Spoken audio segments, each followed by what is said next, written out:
Welcome, everyone. Thank you for attending the inaugural webinar on academic leadership presented by Columbia University Asian Faculty Association, CUAFA. I am Yiping Han, Professor of Microbial Sciences and the President-elect of CUAFA and host of today's event. We will begin with opening remarks from CUAFA and university leadership, followed by a panel of 5 outstanding speakers who are leaders in various academic areas, including architecture, business leadership, dentistry, medicine, and computer science. Throughout the presentations, please use the Q&A to submit your questions. We will try to answer as many questions as possible.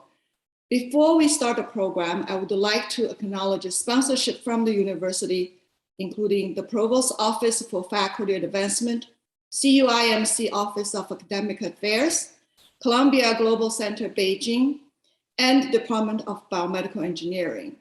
I also want to thank a generous support from Li Lu Humanitarian Foundation. Now it is my pleasure to introduce the founding president of the CUAFA and professor and the chair of biomedical engineering, Dr. Ed Guo. Ed, welcome.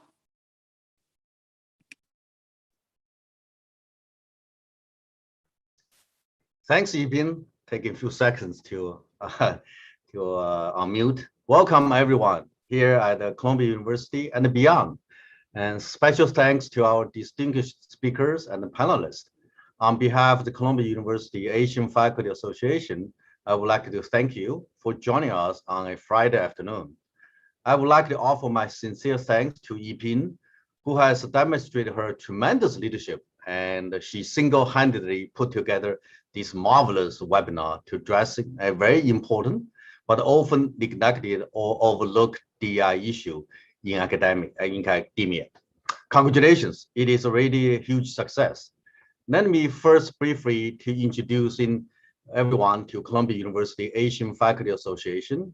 The association was officially formed with a blessing from the Columbia University Provost's Office on March 20th this year. We are an association for all faculty of Asian and Pacific Islander heritage, as well as allies at Columbia University. The mission of our association are listed here, including promote the career and the leadership advancement of its members at Columbia University, probably beyond. On April 11th, Yiping and I are privileged to elect to lead this association. Here is our leadership team. Since then, we have grown rapidly into an organization of 260 members, representing more than 1/3 of Asian faculty members at Columbia University. Members come from all units at Columbia University, and including our white and Black American allies as well.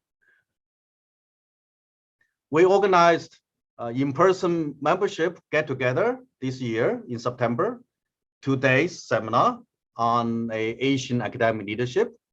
We will also discuss open science scheduled in December. So I'm looking forward to hear from our panelists and then participating in the discussion. But last, but not at the least, I have to give a shout out to our School of Engineering and Applied Science here at Columbia, where I'm a faculty member. We have 4 Asian chairs out of 9 departments, 4 Asian deans, including interim deans at the dean's office. So looking forward, congratulations, Yiping.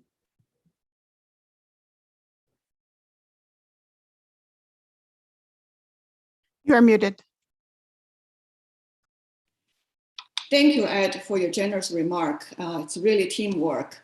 So next, let's hear remarks from Dr. Dennis Mitchell, who is the Executive Vice President for Student Life, Senior Vice Provost for Faculty Advancement, and Professor of Dental Medicine at the CUMC. Dr. Mitchell has been very supportive of CUAFA since day one. He's unable to attend the webinar today due to scheduling conflict, so he pre-recorded his remarks. I'm Dennis Mitchell, Executive Vice President for University Life and Senior Vice Provost for Faculty Advancement here at Columbia University. Thank you for inviting me, and I apologize that I could not be here live as I had a prearranged conflict at this time. I really am grateful to all of the attendees and esteemed panelists. This is Columbia's first panel of its kind to discuss how to advance Asian faculty in the academy. The Columbia University Asian Faculty Association approached me after our spring event, which was We Have to Reimagine, a conversation about anti-Asian hate and violence that was moderated by Eli Hassama and featuring faculty leaders from across the university. And I met with them and my team in the Office of the Provost, and we're excited to see how much you've accomplished in such a short period of time. With a diverse array of backgrounds and experiences, the Asian faculty at Columbia have made an important contribution in scholarship, practice, teaching, and activism. Underrepresented in leadership, their voices really need to be heard in the academy. And today we begin that conversation. Our office looks forward to collaborating with CUAFA, highlighting their work and celebrating their successes. So thank you all and have a wonderful meeting. Thank you, Dr. Mitchell. Now I'd like to invite Dr. Ann Taylor for her remarks. Dr. Taylor is the Vice Dean of Academic Affairs and a John Lieberbaum Professor of Medicine at the CUMC. I should mention that over half of the CUAFA members are from the Columbia Medical Center, so we're very grateful to have Dr. Taylor's support. Welcome, Dr. Taylor. Thank you very much, Dr. Han and Dr. Guo. Again, I want to extend our welcome to you and thank you and the officers of the Columbia University Asian Faculty Association for both sponsoring this symposium and inviting us to join you at this time.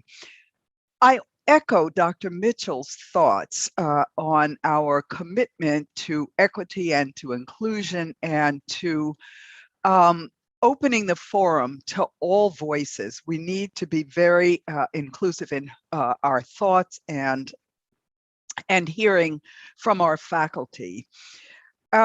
I do want to say that both the COVID-19 pandemic and the surge in racism has really reset our actions and our focus on equity in our own domain here at Columbia University.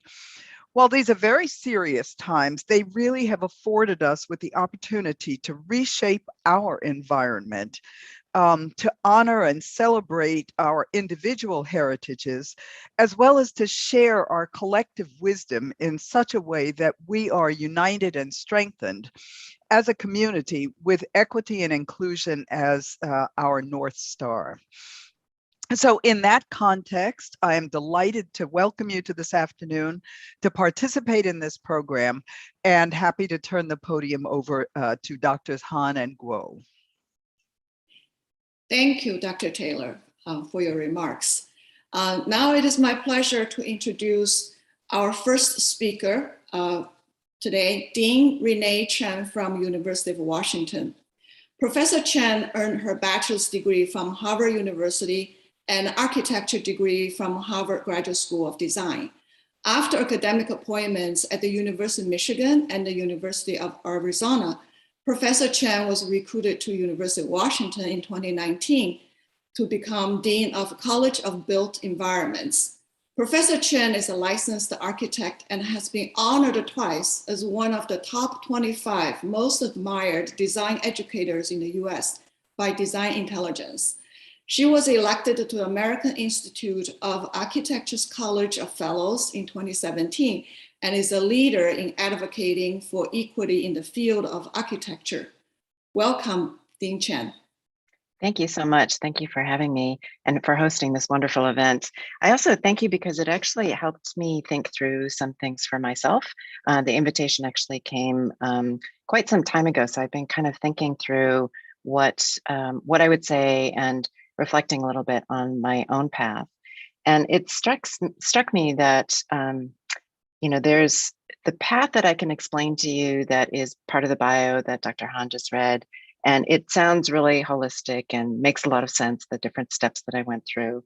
But the actual moment of making decisions that affected my career were a lot less sensible. And they were at times things where you didn't necessarily know how a decision might lead to something, or a decision that in retrospect, you can say was really seminal. You didn't really realize it at the time. And so when you think about the, I've titled this talk, The Unplanned Plan, right? So when I think about what I expected, where I expected to be at this point in my career or life, what my parents expected, which was very important to me growing up and still remains important to me, even though my mother has passed. And then what actually happened. And I think a lot of those, what I expected, what my parents expected, and what happened, at least in terms of my expectations and my parents' expectations, which have a lot of overlap, it was very cultural, right? So the role of culture in setting our expectations, in showing us what's possible or letting us imagine what's possible, versus what the rest of the world might be expecting from you. And I talk a little bit about stereotypes and generalizations when I talk about these cultural expectations that one is brought up to understand. So for example, one would say that as a child growing up as a first generation American born, I started speaking Chinese at home, but then as soon as I started kindergarten, my parents really wanted me to assimilate. And so they stopped speaking Chinese to me and spoke only English. And then when I grew up and started becoming more aware of how much schooling, different levels of school, and I started asking about college, what is college? And my mother was a university professor, so clearly she had a certain point of view on that. I was given a choice of, colleges you apply and then you have a choice of where to go. But did I have the same choice as my classmates did? Because maybe not, because my parents explained to me as a very young child, not I think joking at all, I had a choice of where I would go to college. My choices were Yale, Harvard, or MIT. And I'm sorry to say Columbia wasn't on the list. I don't exactly know why. But it is striking to maybe know that Yale and Harvard are the only two schools that have actual Chinese names, Yali and Hafu, not just an alliterative translation. And MIT happened to be the university where both my grandfathers had gone in the 1920s or so. And so those were the three schools that I was aware of that they felt I should attend. And so I ended up going, yes, to Harvard, and thought I was going into medicine. And because I happened to be quite good at science and also at other types of things that seemed to indicate that medicine would be where I wanted to go. And it didn't turn out to be something that I enjoyed or wanted to pursue. And so I really was not sure where I wanted to go. So if you look in that sense-making view, I went to Harvard. It makes total sense that I'm an architect because my mother was a painter and my father was an engineer. So of course that I would blend those two things and go into architecture school. And so you can say, oh, that makes total sense. Like she went to undergraduate and then went to graduate school. And then I became an architect. And I became an architect and I worked for one of the preeminent American Asian practitioners, IMPay. And so again, in that sense-making view of my resume, you can say this made total sense. What it looked like on the ground at the time, though, was total confusion. I had dropped medicine. I wasn't sure at all what I wanted to do. My mother, as a painter, was saying, do not go into art. I know you like art, but you are not allowed to go into art unless you would die without it. And I said, okay, I like art, but I wouldn't die without it. So I need to find something else. And I started taking a few art classes with the assurance that I gave to my parents that I would not major in art, which was easy to do at Harvard because there is no art major. There is a visual environmental studies major, which I did not do. I kept my pre-med psychology focus, but then just applied to schools almost on a whim. And I applied to 8 schools and I got into all 8 for architecture. And I now know in hindsight, now having gone through so many admission cycles myself and admitting schools, I had a very unusual portfolio. It was not guaranteed that I would get into any of those schools, but I think I represented a really interesting background at a time where schools were starting to say, we need more different viewpoints. We don't need people that have wanted to be architects since they were little. And but I was pretty unusual among my classmates for not having known architecture as a path. I actually didn't know any architects. And so I had a tough time in graduate school trying to figure out what I wanted to do. And I almost quit many, many times. And again, in the sense making, I can say I went through architecture school, I was successful, I graduated, and I started working for IMP in New York, right? So that sounds like a complete success. But in fact, on the ground, what the actual experience was a lot of doubt if I should stay, what was the field. I had very few women role models when I was at the Graduate School of Design. There were 0 women professors. Our dean told us there were simply no qualified women to teach that year, which was, in a way, a kind of gauntlet thrown down to me that, okay, I think there are qualified women and I'm going to be one. And so I ended up doing some teaching as a graduate student and went into practice, not expecting to go back to teaching. But I missed it. I missed it a lot, and I was really good at it. And so I started teaching and balanced it with practice, and then eventually became teaching only. And I still study practice and actually study a lot about culture and about teams and how cultural ways of working affect how we communicate and how teams execute sometimes very difficult and high performing projects that are very innovative in the ways that they building projects and landscape projects. So I think there is a role of culture, of choices we perceive we have and ways that we reframe things in retrospect and the ways that we explain things to others. And so when I explain my path to my students, for example, when I'm mentoring them, it makes tons of sense. I worked my way from as a professor to someone who coordinated, then became a director of a program, and then became the head of a school, and then became an associate dean for research, and then became a dean, right? So these are all very conventional paths towards the role of a dean. What I don't always share with them, actually often I do, because I say to them that there's these things that make sense in hindsight, but there were a lot of times where I almost quit. And I tell them about some of my detours where I almost quit the profession of architecture and I did ceramics for a couple of years. I almost quit teaching. I ended up leaving the profession for teaching. There were a lot of times in my life where I've had doubt. And so I just want to encourage everyone when they're thinking about the bamboo ceiling or perceived barriers of how much of that perception is what society is telling you of what people expect for a dean, and how much is that the expectations that you or your parents have brought you up to think about in your own culture. So I think I'm just going to leave it at that. I'm happy to have a more discussion as I hear from others. So thank you again for inviting me. Thank you very much, Dean Chen. That's very enlightening. I think you presented this ideal path for overachiever Asian, but I'm really grateful that you shared that there are many times you're thinking about quitting. So can you tell us more about those specific moments and what made you to overcome your persevere with? So I guess, again, it comes down to whether or not you think I had this path in mind and I was simply taking steps towards it and I took a few detours and then came back to the path, right? Because I think the path was actually more of a journey that was not totally predictable. And so when I think about times in my life where I've made decisions that ended up being pretty seminal decisions. Some of them are obviously family related, decision to have children, decision to pursue licensure. Some are family or professional related. But every time that I've made decisions, and some of them were ones that now I realize were really seminal, particularly related to my research.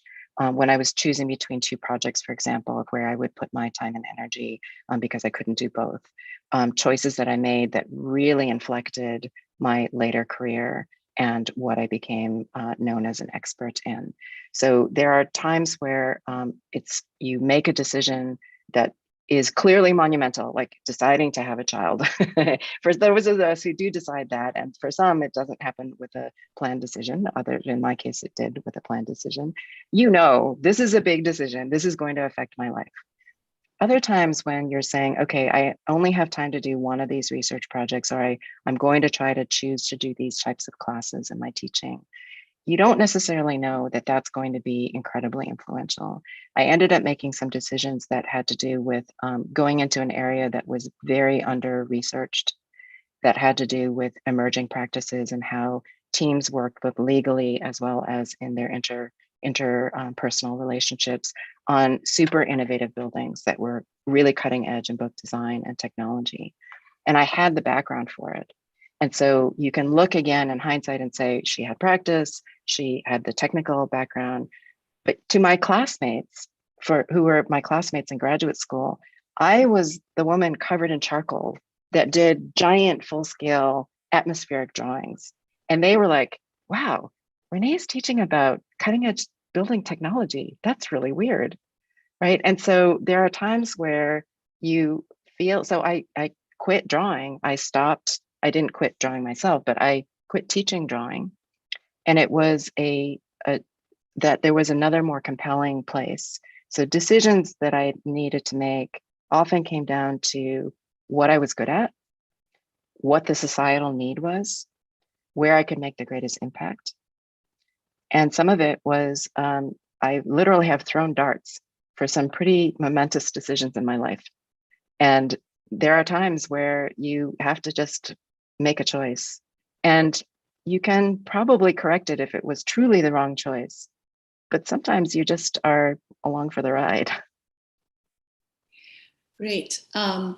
There's a comment and a question in the Q&A from Shang Li. He said, hi, Ding Chen, your story is amazing to hear. His question is, what would you say to parents who are facing the same challenge of preserving their native language with their children as they begin their academic journey? Yeah, that's hard. And I ended up, so I ended up going to Chinese school when I was in grade school, and I hated it. And it was like on a weekend, and then so I dropped it. But then myself, my first summer of college, I took Harvard has an intensive Chinese program that was really amazing. And I had obviously some of the tones in my ear, but I speak Chinese like an American. And I wish I didn't, I really wish that I spoke, and I think I could have if I had, if my parents had kept up.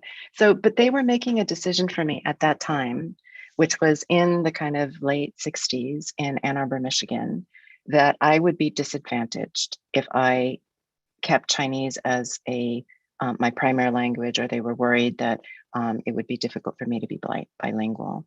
And so they were making the decision at that time, given the context that they were in. And I personally wish they had made a different decision, but who knows, then it might have been disadvantageous to me in other ways. So I think parents can make decisions. And, when children are young, you're making decisions for them. And you're doing the best you can to try to anticipate what will be beneficial to them in the future. And whether or not someone learns a native language, all I can say is that there's an opportunity there for people to be bilingual if their parents are speaking one language and they're in a country that speaks another. It is more difficult. Research has shown that children acquire language a little later, but increasingly research has shown that bilingual people have better brain mobility and different neurons. And there's all kinds of great evidence to show that bilingual is a good thing to do, even if it delays some language acquisition in the short term. So on the language issue, I would definitely say bilingual is good. I do think the bigger question in that question is assimilation. Mm-hmm. Are you asking your children to assimilate? Will they be better off? Are you helping them by asking them to do that? Are you asking them to suppress their identity, whether that's the objective identity of language or the food they take for school lunch, or whether or not it's their deeper cultural things that you're trying to imbue? So I think that is a super personal and super difficult question, but I do think it's a profound one that all parents need to consider. We have 1 minute, so I'll ask the last question. So I read your essay, what did I answer to my female students? Yeah. So you touched on that. So you had no female role model. So as a woman going through the past and breaking one ceiling after another, what did you encounter as a female, and how did you overcome those obstacles? So there were so many times where I was the only in the room. So many times it was my gender. More often it was actually the only woman, but it was usually the only woman, the only Asian, the only designer in a group of technical people, or the only technical person in a group of designers, right? So there, I got so used to being the only of my type or my kind in and having parts of my identity really stand out, especially the visible parts of my identity, right? Because it would be difficult for me to hide my gender. But it is tiring for sure. And there are definitely times where, you know, comments are directed your way because there's stereotypical expectations of women not understanding technical things, or designers being impractical, or whatever other types of stereotypes might be out there. And you mostly let it go unless you feel that it's truly holding you back. And then you confront it head on. And you say, I feel like you're treating me differently for whatever reason that might be. And I feel like I'm not getting an equal chance, right? So I think it's I couldn't fight the battle every day, but I could, and the times where I could really see it happening and I had clear evidence. And I was really fortunate to have amazing mentors and networks that have supported me, but not from an Asian woman dean mentor, right? So I had dean mentors, I had Asian mentors, I had women mentors, but I didn't have any that combined those identities. So you kind of have to do that synthesis yourself. Great advice. Thank you so much. So we need to move on in the interest of time. Thank you so much for the very inspiring presentation.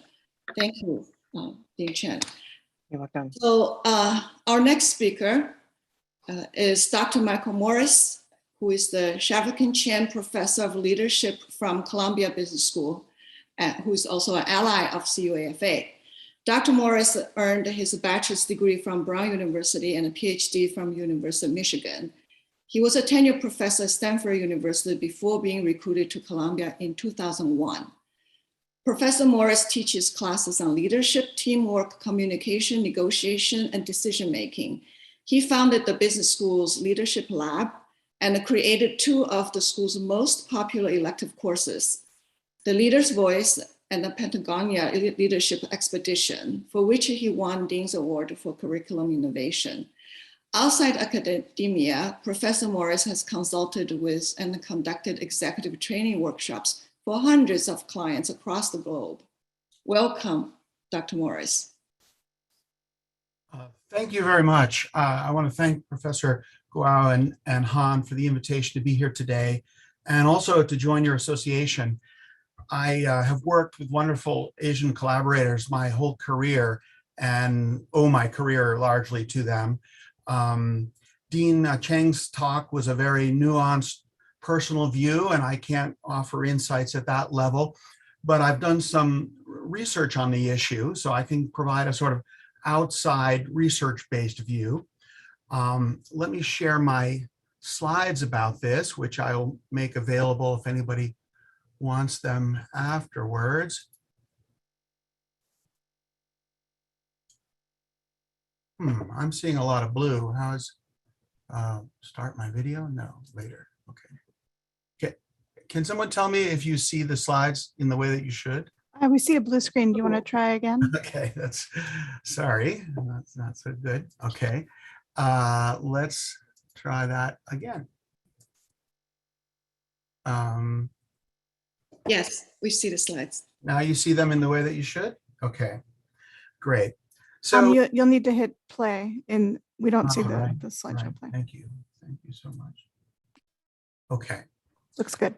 So my assumption about this a long time ago was that, you know, Asians are the cultural group in the United States that we don't need to worry about because they seem to be doing just fine.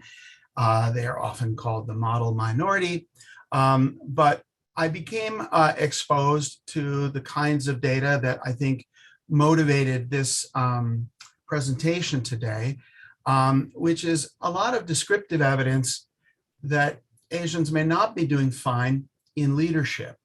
So if we look around universities, we see a lot of Asian professors, but we do not see many Asian college presidents.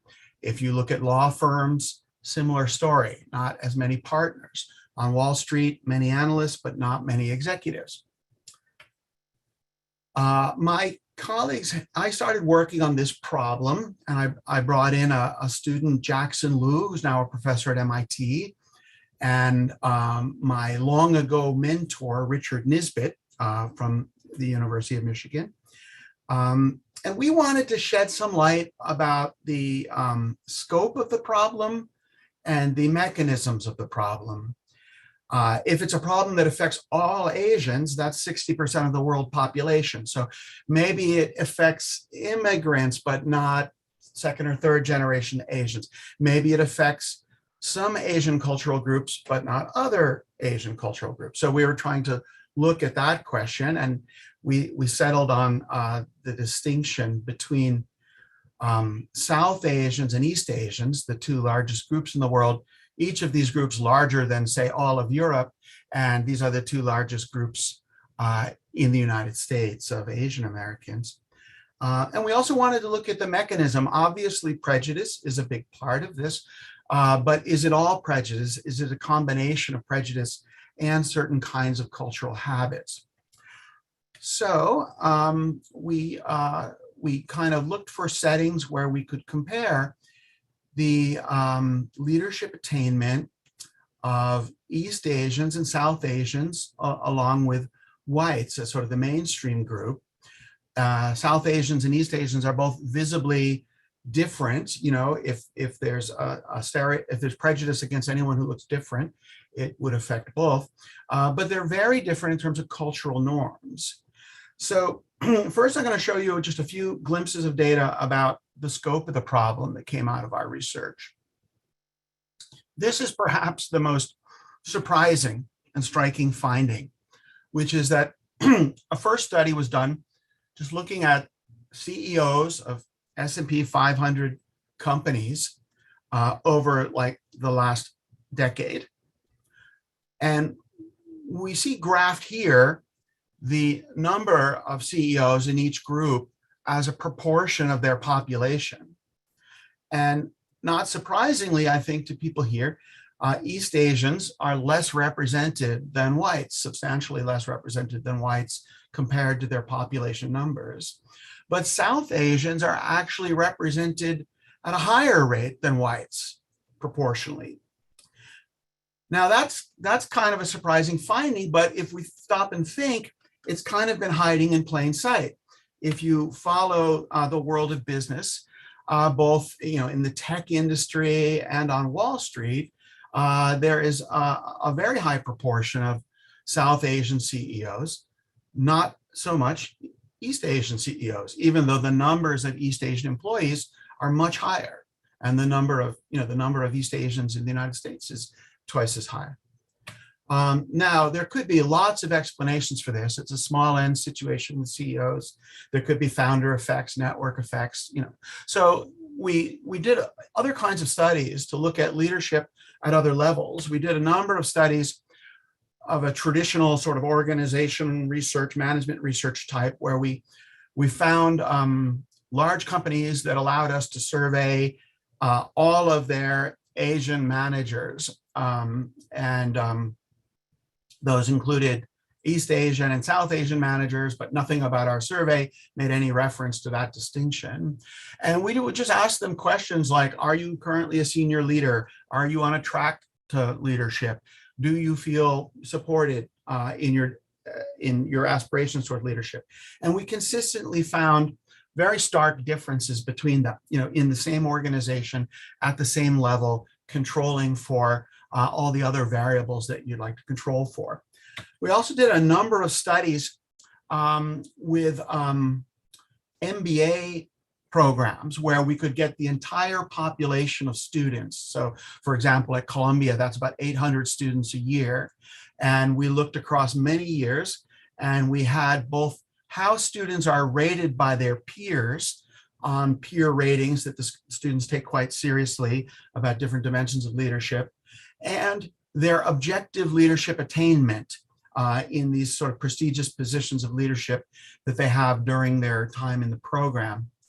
And we saw on all these measures the same story, that the so-called bamboo ceiling seems to be an issue for East Asians, but not at all for South Asians, which is, something that wasn't entirely clear in the descriptive literature or the journalistic literature. Now, the more important question is, what's the mechanism for this? Why is it happening? What's causing it to happen? We did a number of studies of prejudice where we looked at different kinds of populations of white Americans, and we would show them, profiles of two people who could be the next CEO or could be their next manager or could be their coworker. And what we consistently found is that on standard measures of prejudice, there's more prejudice against South Asians than East Asians. But if we ask about expectations of leadership, they expect better leadership from the South Asians than the East Asians. So it's perplexing. It's not gross overall prejudice, but maybe there's some kind of more specific prejudice involved. We also tried to look at what kind of cultural habits might be involved.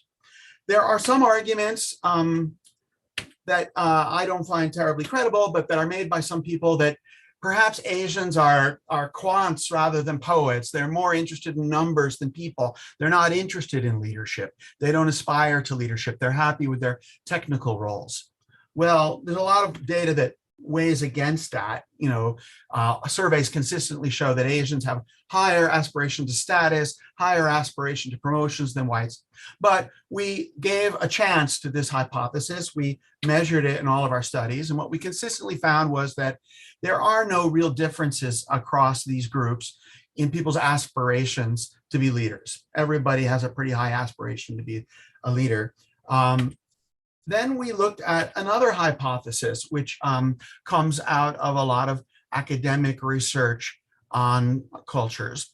And the argument here is that there's a difference in cultural norms between East Asia and South Asia in verbal assertiveness. And what we mean by that is people's proclivity to debate, to defending an idea, to raising a provocative point.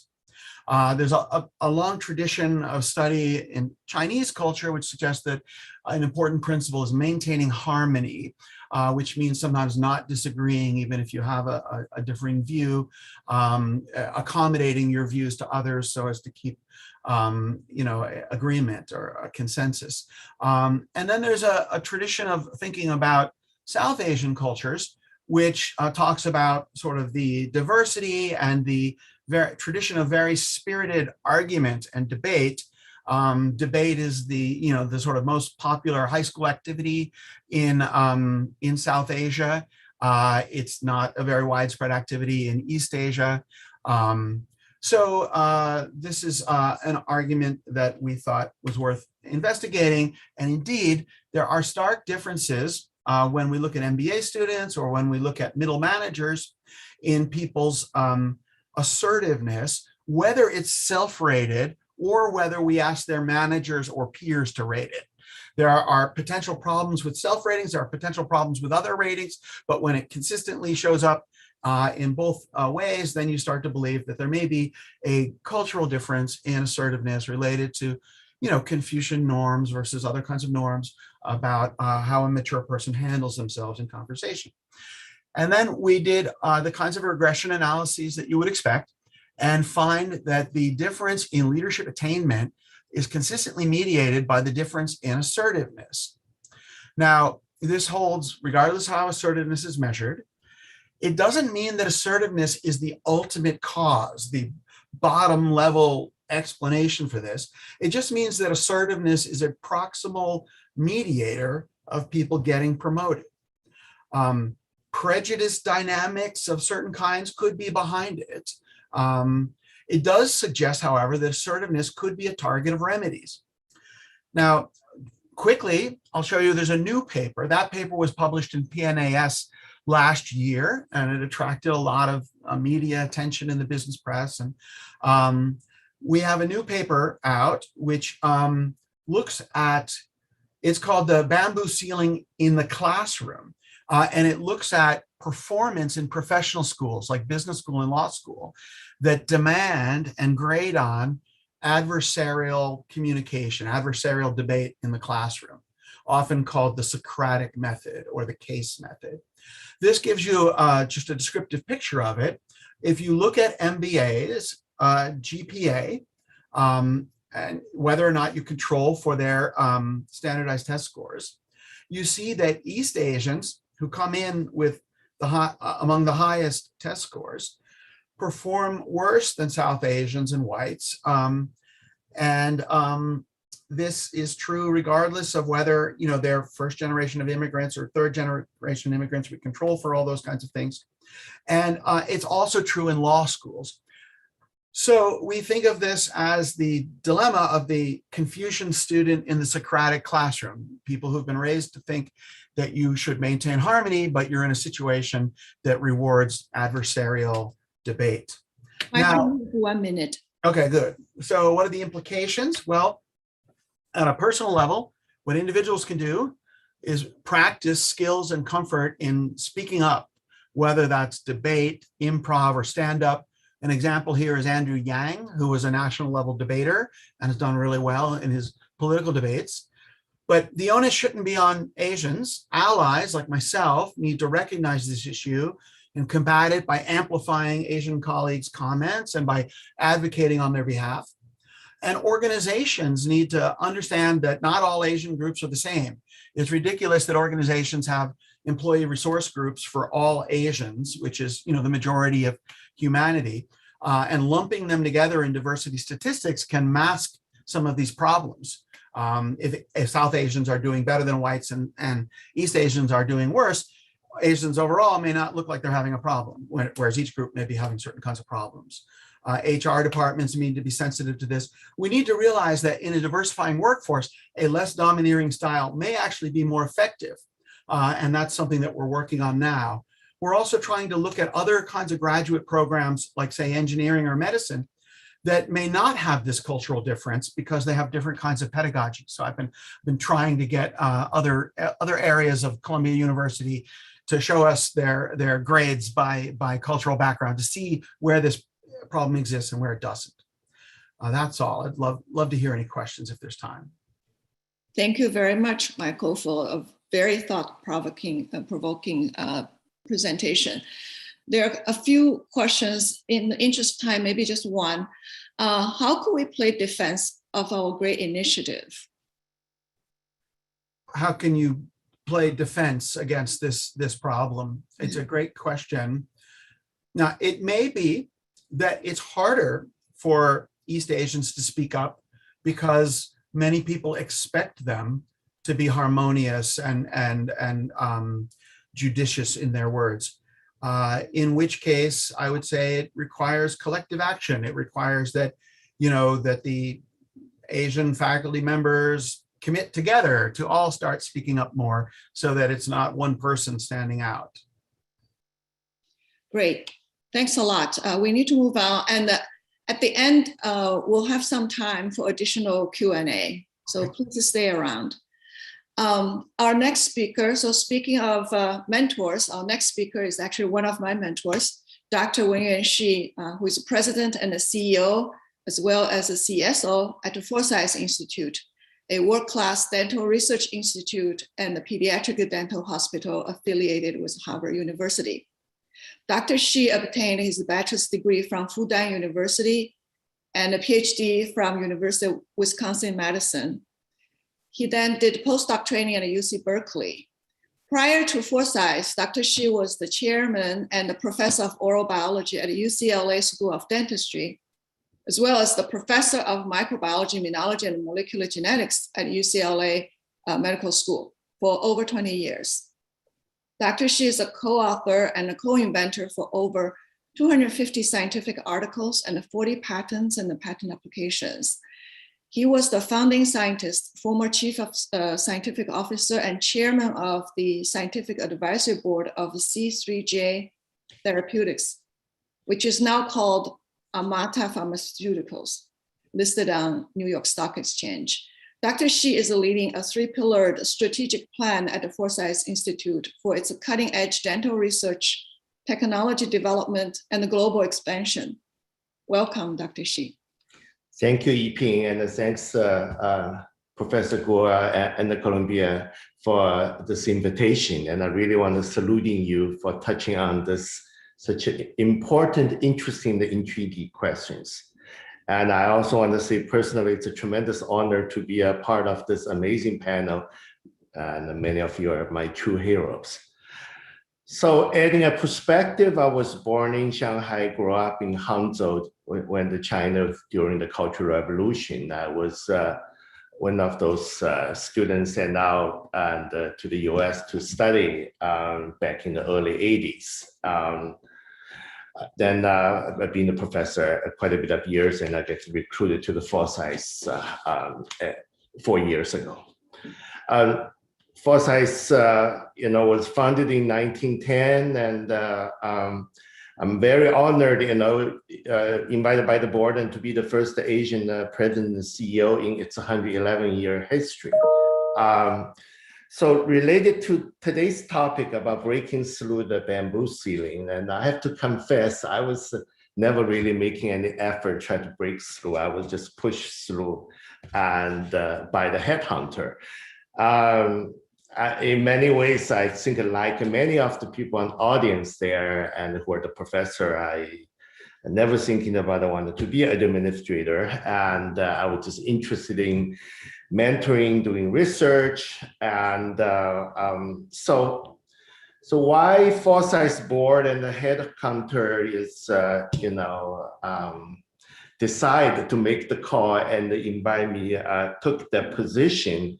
And I thought that could be an interesting topic is to say something about, to share some of the personal story, and in a way, I think, leads me to this career.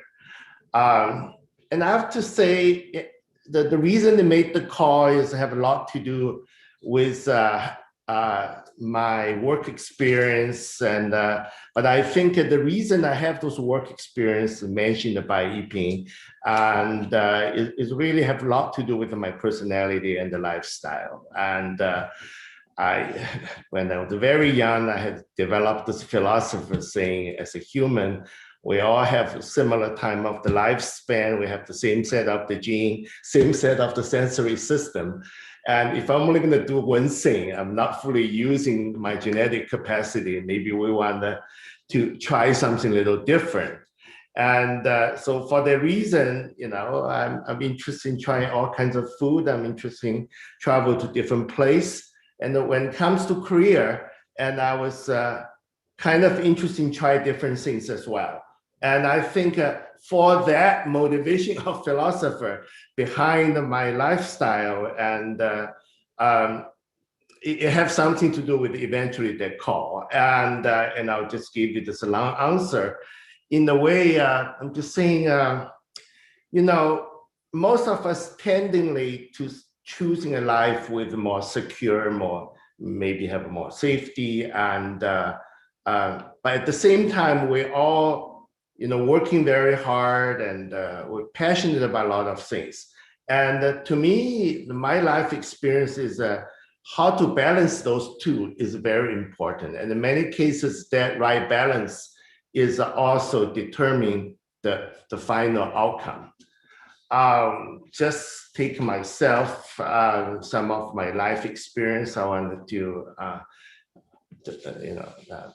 I don't really have much things to brag about it, but the only thing I think I can think of is really, this fearless personality, and I always try to pursue my passion. I take example, during the college time, when I was applying for the college, what kind of major to go through at that time, and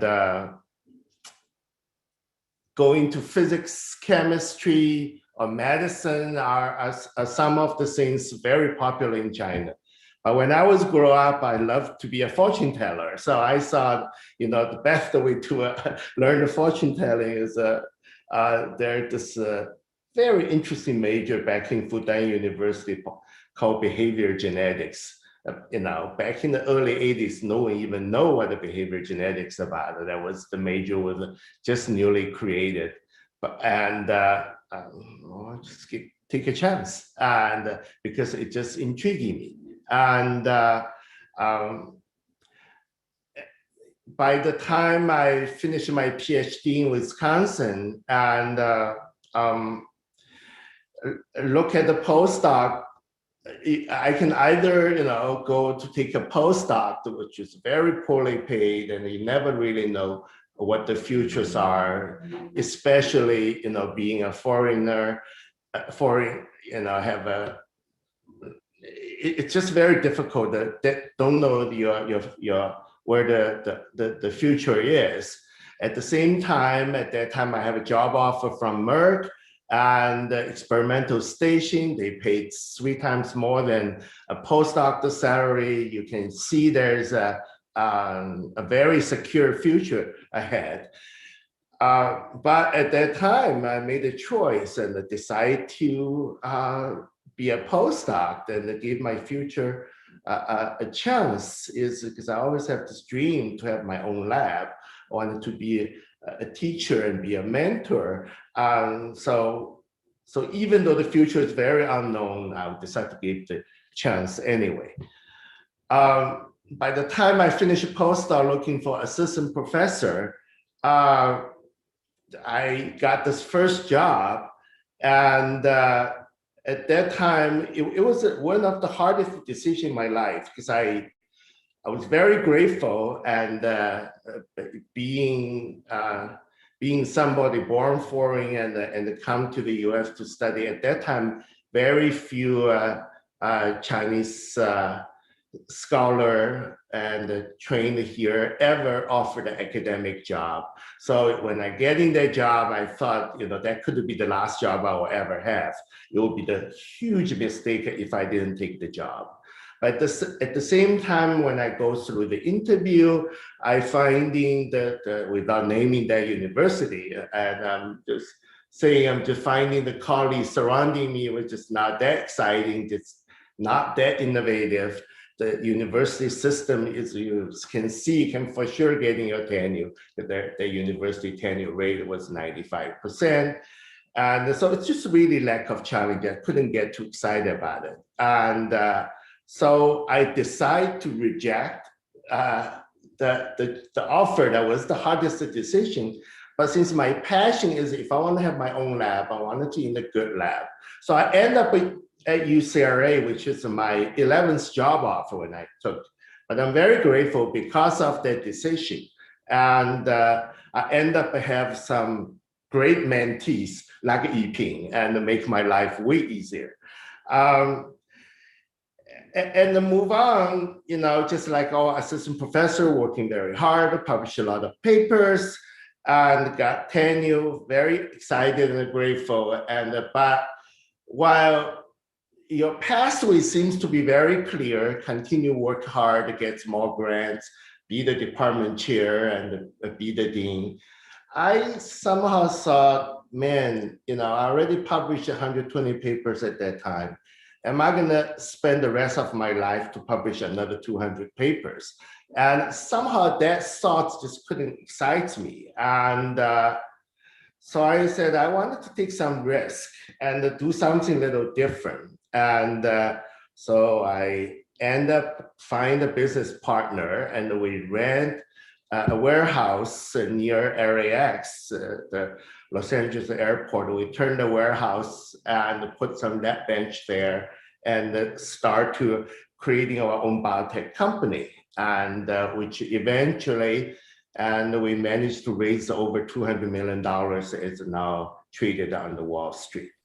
We have 1 more minute. Yes, and to end up my story is, that's the reason when the headhunter called and saying, we want you to help into on the struggle nonprofit organization, and even though you have to give up the tenure track, the UCLA position, which is very secure, and I decided to take a risk and I had a lot of fun. So I want to concluding is my short answer is, in many ways, life under the bamboo ceiling will be pretty good. But if you actually have the interest and the desire for breakthrough, then willing to take a risk and have a passion to do something about it. And I'm very much sure you can get there. Thank you. Thank you very much, Wing. So this is, okay, taking risk. So let's see. I think in the interest of time, we're going to move on and we'll come back. Please stay around. We have additional Q&A at the end. Sure. Okay, our next speaker is Dr. Augustine Choi, the Stephen and Suzanne Weiss Dean of Weill Cornell Medicine and the Provost for Medical Affairs of Cornell University. Dean Choi is an internationally renowned physician scientist in the field of lung disease. Dr. Choi received a bachelor's degree from the University of Kentucky and MD from the University of Louisville, followed by residency at Duke University and a fellowship at Johns Hopkins University. Dr. Choi served on faculty at Johns Hopkins and Yale University, and as the chief of Division of Pulmonary and Critical Care Medicine at the University of Pittsburgh, then at the Brigham and Women's Hospital, and also as an endowed professor at Harvard Medical School, before becoming chair of medicine and physician-in-chief of NYP Cornell Medical Center. Dr. Choi was appointed as the dean and provost at Cornell in 2017. Thank you so much for making time to join us, Dr. Choi. Welcome. Well, thank you, Dr. Han. Well, I want to thank the organizing committee for the invitation. And my talk today will focus on diversity in leadership at academic medical centers, really focused on underrepresentation among Asian American faculty. Can I have the next slide, please? Disclosures not relevant to this talk. Next slide. So it will be broken down into two parts. First will be data. In this very important and emotionally charged topic, data is critical for us to review, analyze, and hopefully implement from the data. The second will be, as part of the talk, will be discussing and understanding the issues. Next slide. So if you look at US medical schools, the Asian applicants to US medical schools, this is data quite currently published by the AAMC in 2018, 2019, and the numbers haven't changed for the last 3 years. Asians make up about 21% of the total medical school applicants. As you see there, the breakdown of the Asian ethnicity, you have about the 32% of Indian descent tops the list, followed by 15.4% of the Chinese descent, and then Koreans at 9.7%. And you see the breakdown of other Asian groups. Next slide. How about getting into US medical schools? If you look at total enrollment, the breakdown is very similar to the applicants. If you look at among all US medical students in US medical schools, this is data from last year, 2020. You have Asians comprising about 23% of the total enrollment of students in US medical schools. Next slide.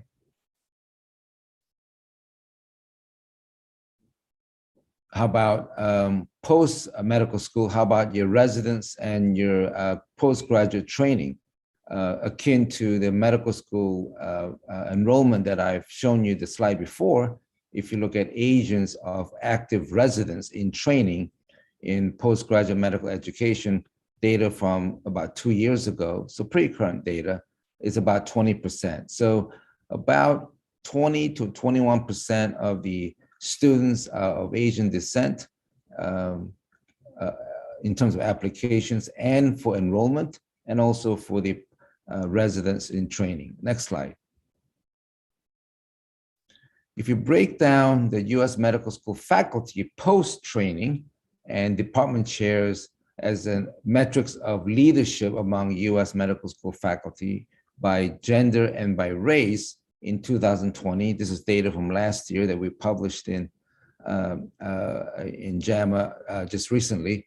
If you look at the left panel, the women, you have what you see there. You have, of course, mostly represented in medicine. Those are whites. You have Asians, Hispanic or Latinx, and Black or African Americans. What you see in Asians, total faculty, you see on the panel there. But what is striking is that when you go to full professor or department chairs, it really drops off significantly among the Asians. If you look to the right side of the panel, among men, again, the data is very similar. Again, in Asian men, you have full-time faculty as denoted there, about 20% of the faculty are Asian men. But as you go towards full professor and department chair, it drops off significantly, just like we saw on the women data on the left panel. Next slide. How about US medical school deans? This is data from this year. There are 155 AAMC accredited US medical schools.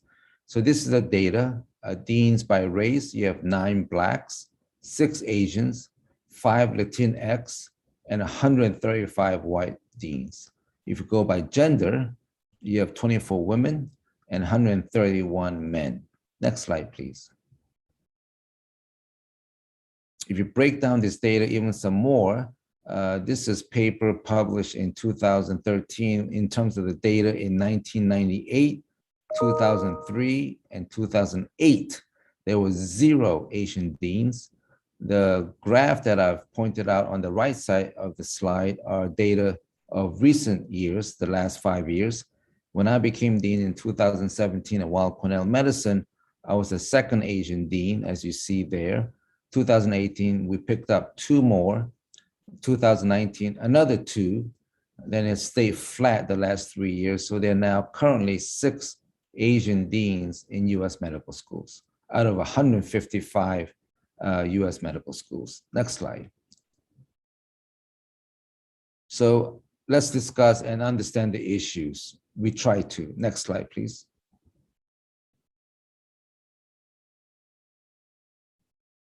So this is not unique to academic medicine. If you look at other industries, technology, law, banking, accounting, and other federal professional workforce, Asian Americans are the least likely group in the US to be promoted to management.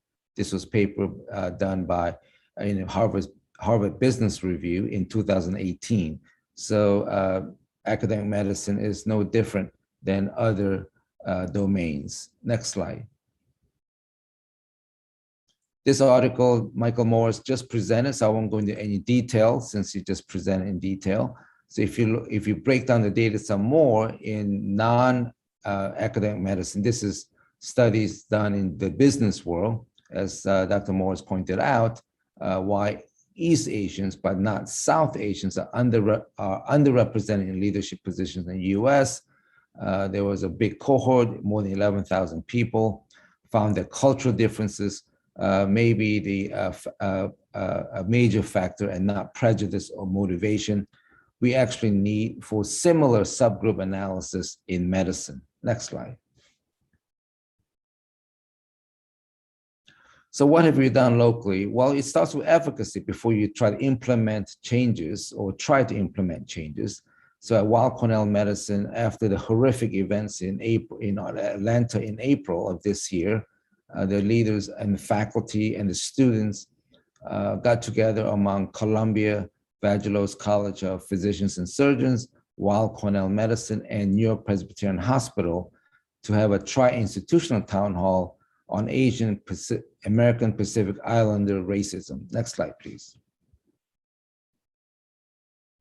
Myself, I've tried to, before COVID, pre-COVID, really tried to be an advocate for equity. And so I did a piece in 2018 when there was a threat to immigration among our trainees and our faculty. We launched a debt-free medical education program for those in financial need to strive for equity in the medical school applications. did a small piece in New York Times looking at the training of doctors of diverse backgrounds.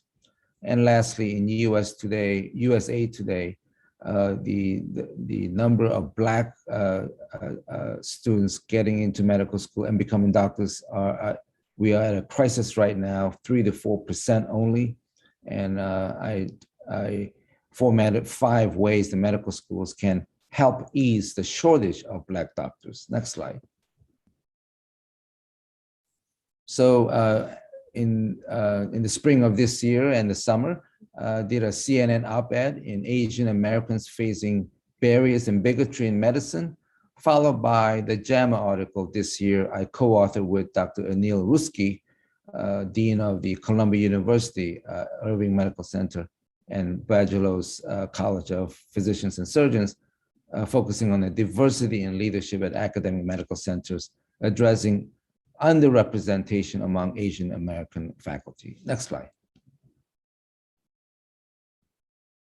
So recommendations, I think we have to go beyond efficacy. We need to incorporate as many individuals and groups, including Asian Americans, in diversity and inclusion initiatives, emphasize unity against systemic racism, ensure safe workplace environments for all clinicians, trainees, including direct support from leadership, communication of solidarity, and willingness to listen actively to colleagues, offer trainings on implicit bias, bystander intervention, and crisis de-escalation.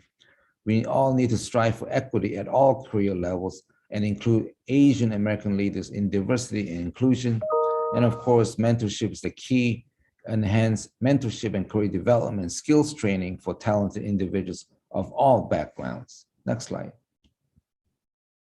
So in conclusion, Asian American doctors and others in medicine gain strength by partnering with colleagues across racial and cultural divides, and collaboration is key and essential to creating a safer and healthier and more equitable society.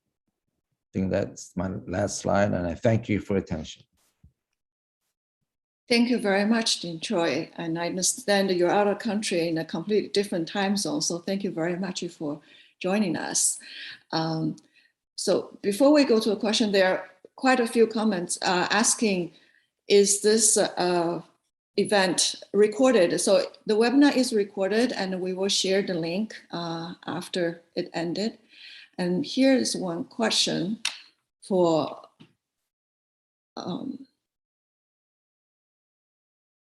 where was the question? Oh, there's a question for Dean Choi. Can you calculate the fraction of department heads versus the eligible academics that could viably be electable in these positions?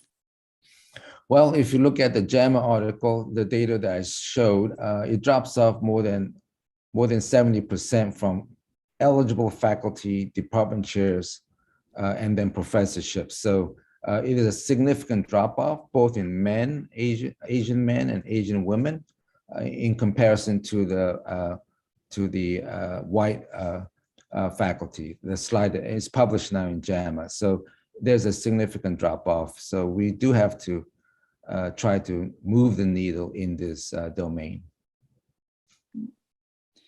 Another one, NYHQ serves mostly Asian patients. While there are many Asian doctors, very few are in leadership. Is there a plan to change that? Is that for me? There's no national plan, but many organizations are focused in this. AAMC, which is the governing body that oversees medical schools. There are student groups, there are training groups.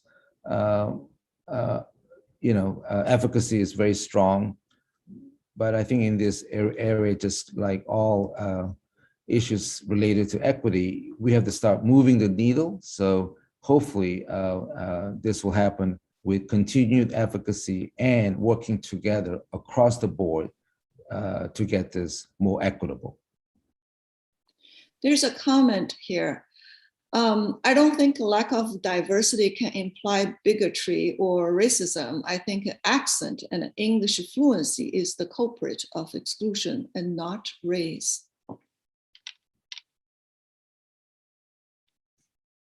Is that a question for me? That's just somebody's comment. And Oh, comment. do you want to comment on the comment?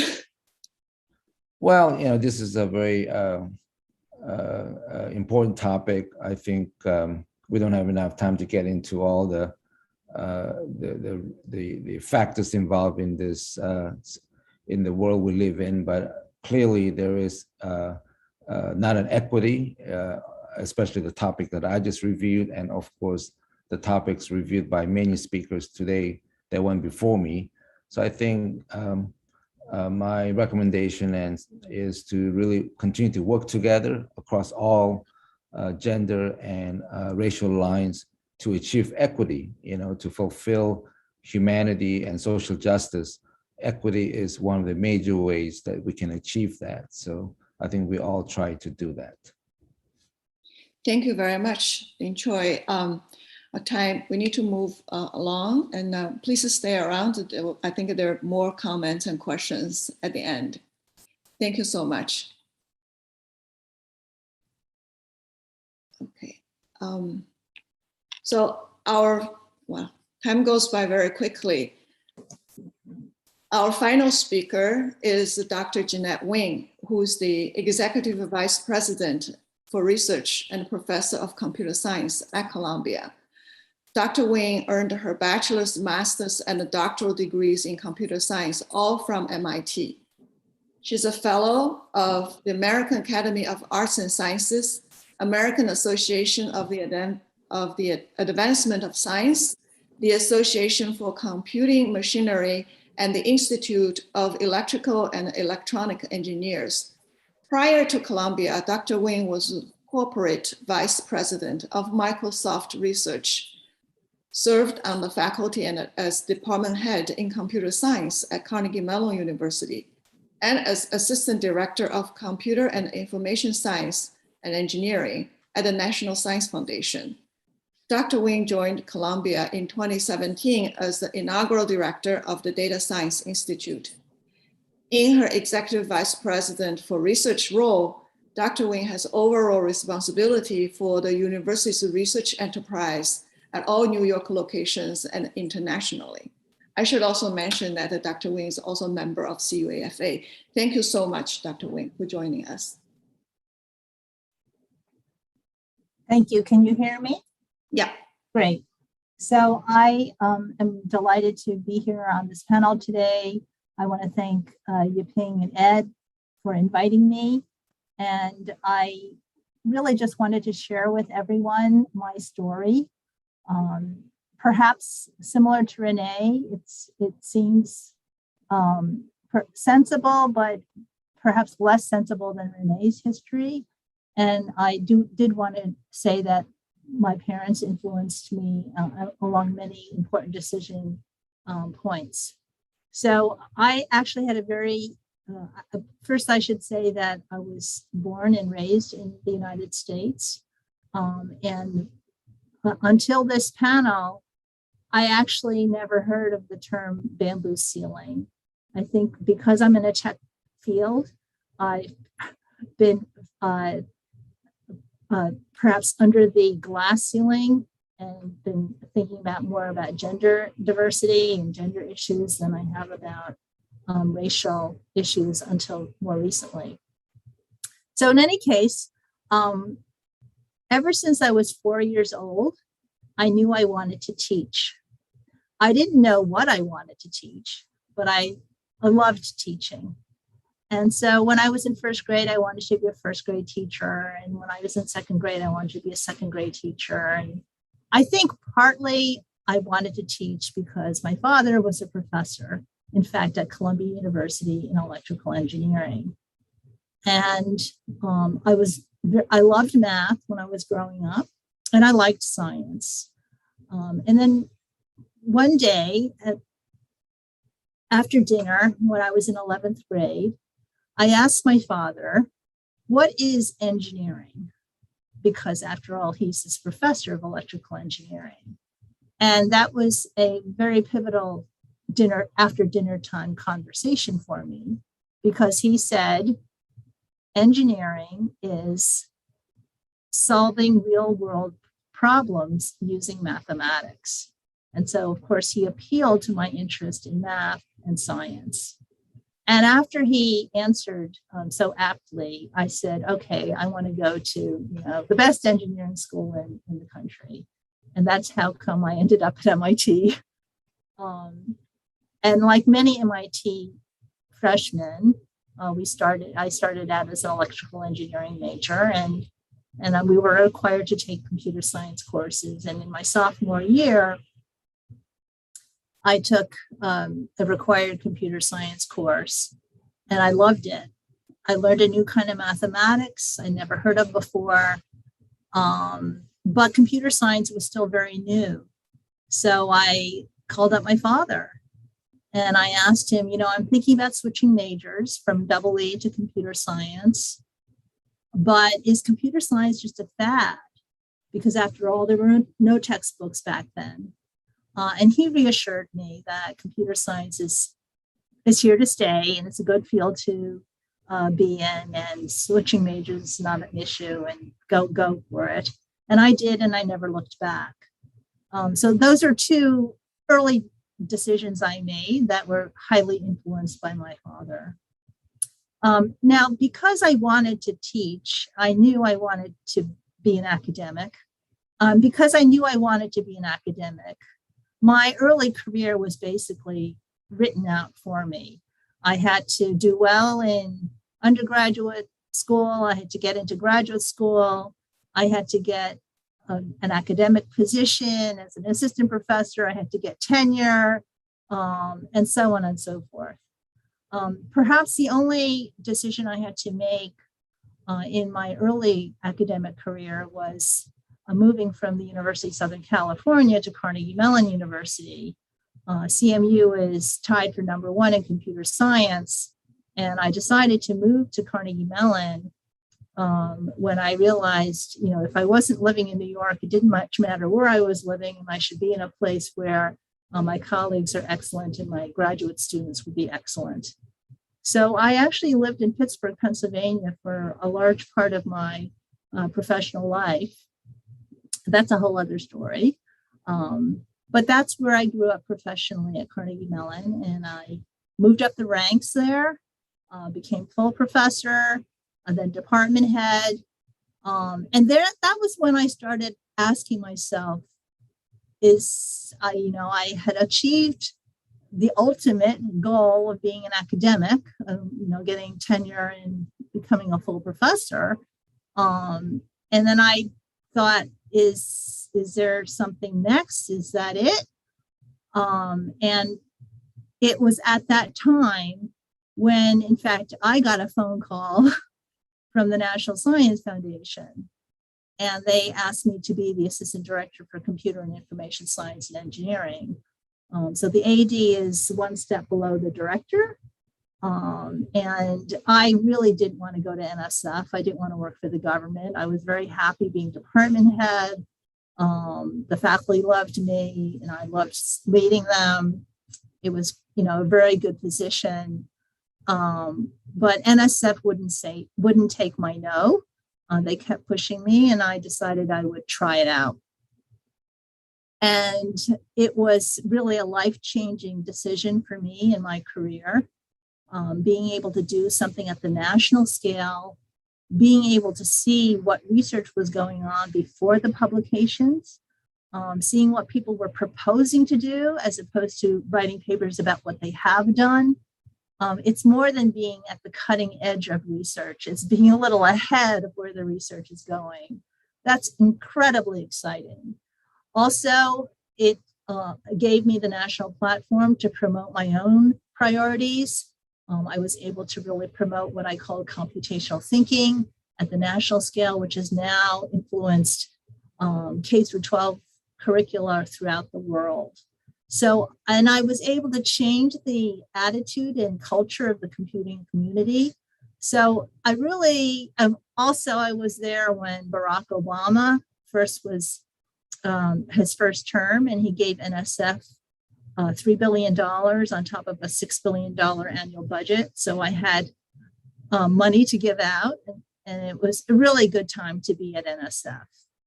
And it opened my eyes beyond my own discipline. It opened my eyes to all kinds of higher institutions of higher education in all 50 states.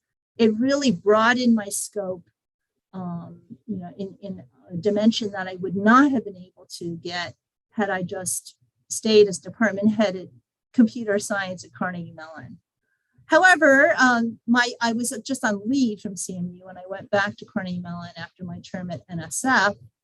And then I got another phone call, and this was from the head of Microsoft Research.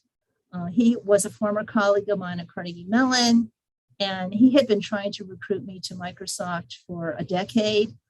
He had asked many times, and I thought, he's not going to ask me again. And this was a very hard decision for me, but I decided to take a leave from CMU and go to Microsoft. And eventually I became corporate vice president, running all the labs in Microsoft Research, which was quite a big administrative management and leadership position in the company, and quite a prestigious one as well. But I am a hopeless academic. My heart missed academia. It missed, just everything about what academia stands for. So when the opportunity at Columbia came up to lead the Data Science Institute, I saw it as an opportunity not just to go back to academia, but to go back to my favorite city in the world, New York City.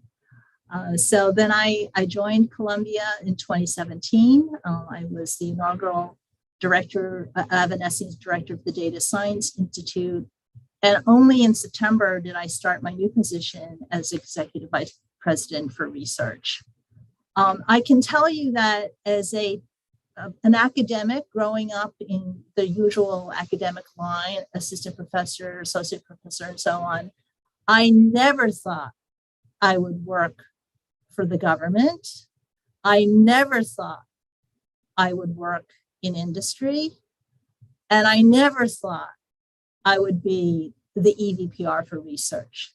I didn't plan any of those things.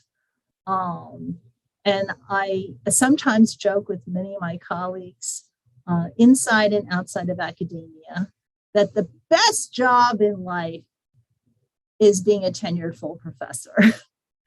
So that's my story, and I'm happy to take questions. Thank you very much, Dr. Wing, for your sharing your career path story with us. Very inspiring. You covered so many areas, and it's really good to know the best job is still tenured professor. So we are at the right place. So I'm going to, and so out of, I think I asked Dean Chen this question, and then for you as well. You said that you didn't hear about the bamboo ceiling, but I'm sure you encounter glass ceiling. So in a way, it's the same thing. It's just for different ethnicity. And of course, you've broken many glass ceilings. And so, what is the biggest lesson from your experience, like how to break the glass ceiling or bamboo ceiling, whatever the ceiling it is? So this is a very hard question. Growing up, my brother and I were the only Asians in elementary school and junior high until another Asian family moved to the neighborhood. I, like Renee, I felt like I'm so used to being the only one.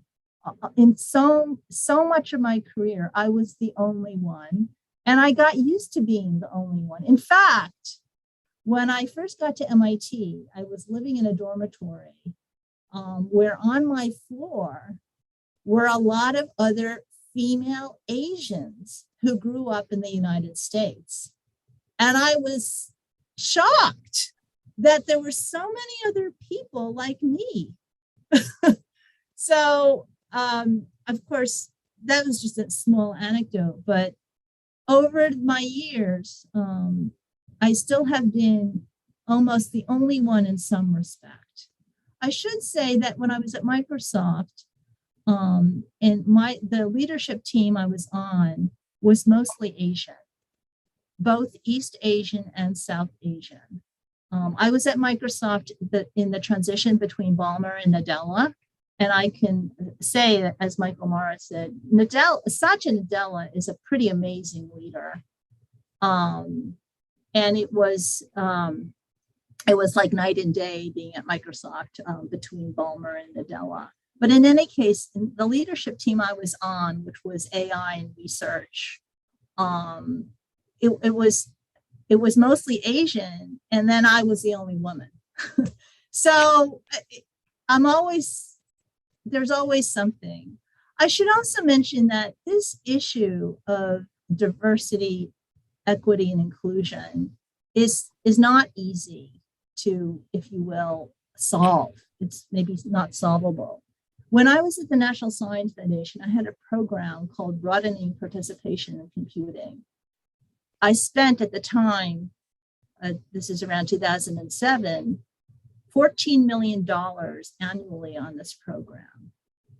And I asked my program manager pretty bluntly, what am I getting for $14 million?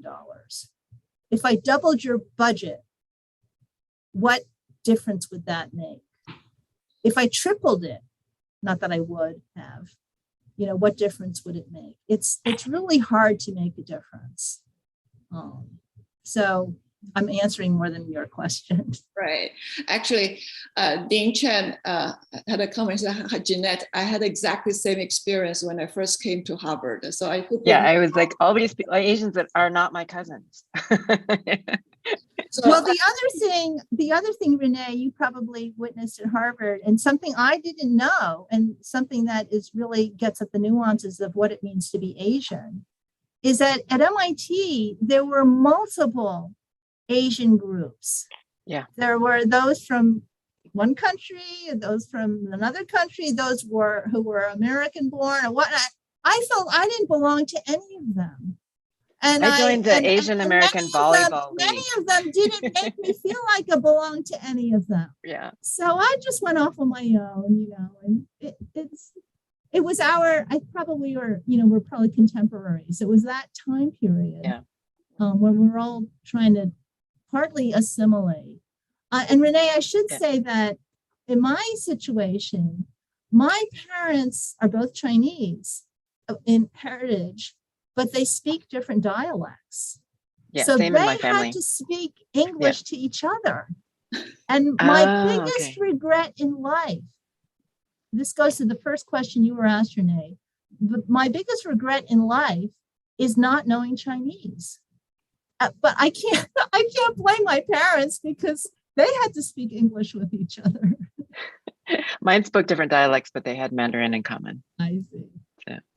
Okay, we still have some time, so I'm going to go back to the chat box and Q&A for some of the previously answered questions. So the first one, actually, Dean Chen posed a very good question to Asian parents in this country. Do you want to assimilate, and what does it mean to the life of your child? I guess we're already talking about that. Do you want them to learn Chinese? And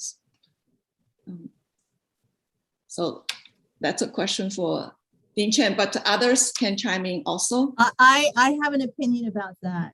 Having for someone who does regret not knowing Chinese, I think you should force your child to learn. See, I tried and it didn't work. It's my biggest regret in life.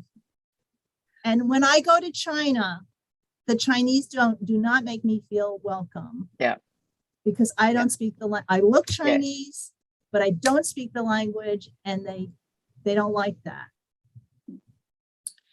Next is for Dr. Morris. This is really fascinating research. Thank you, Dr. Morris. So can you clarify how assertiveness was measured in the studies? Well, in a number of different ways. So in some of the studies, we asked people to rate themselves on a scale that usually is like 3 questions or 6 questions that say things like, I'm comfortable defending my idea in a group setting. I raise provocative ideas, that sort of question. In some studies with the MBA students, we had their peers in their learning team with whom they do most of their assignments rate them on these same measures. So it's the peers who have worked with you all year rating you relative to other students. And then in other studies, we had class participation ratings by professors that were done in a fairly objective way because they were recorded by the TA every time someone spoke. So we have a number of different measures of it. We don't think that with any one measure, there may be questions, self-ratings, well, maybe Chinese people are modest. Other ratings, maybe there's a stereotype. But when you see the ratings coming out the same way, when they're done different ways, you tend to believe them. Mm-hmm.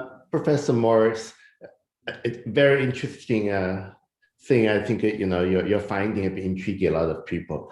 I have a question.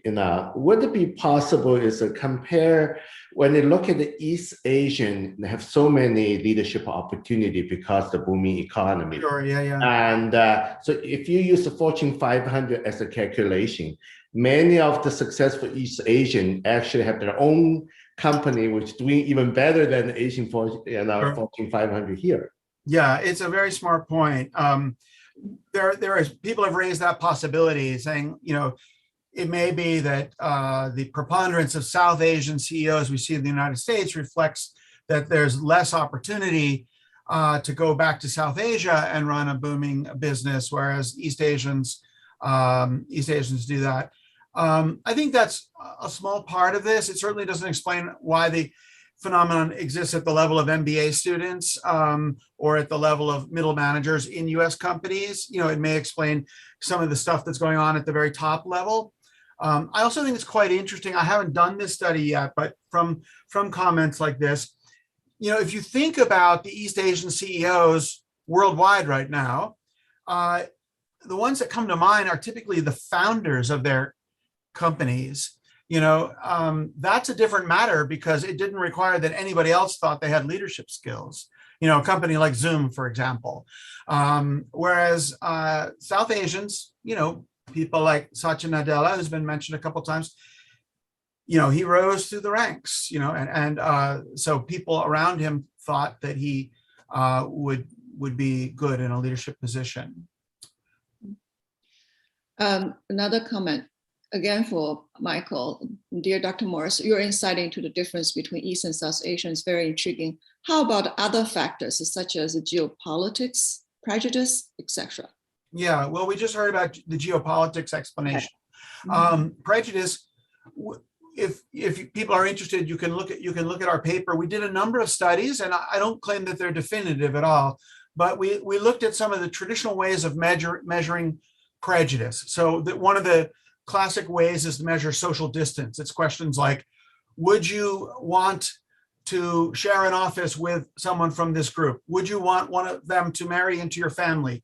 Would you want to have them sit next to you on a long flight? Questions like that. On all those questions, white Americans, when we look at different samples, they have more prejudice against South Asians than East Asians. But when we ask them very specific questions about, do you think this person would be an effective leader of your group, then they rate South Asians more highly. So it may be that there is a stereotype that is harming and trapping East Asians, but it's a very specific stereotype. It's a stereotype about not being verbose or not speaking up much. And then it's harder for East Asians to initiate being assertive because of this very specific expectation.